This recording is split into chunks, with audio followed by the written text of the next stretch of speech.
Gas సమస్యకు తగ్గించడానికి అద్భుతమైనటువంటి ఆసనం పవన ముక్తాసనం.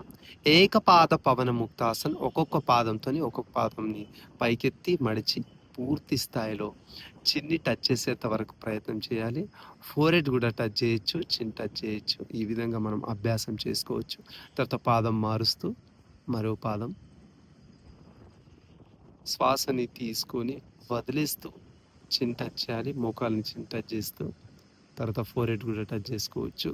తర్వాత 2 కాళ్ళు జత చేస్తూ 2 కాళ్ళతో చేస్తున్నాం మరోసారి. ఒకసారి పూర్తి స్థాయిలో పవన ముక్తాసన చాలా అద్భుతమైనటువంటి ఆసనం. గ్యాస్ట్రిక్ ప్రాబ్లమ్స్కి, డైజెషన్ సిస్టమ్ ప్రాబ్లమ్స్కి బాగా ఉపయోగపడేటువంటి ఆసనం పవన ముక్త ఆసనం. చాలా అద్భుతమైనటువంటి ఆసనం. తర్వాత నిదానంగా కిందికి తీసుకెళ్తాం.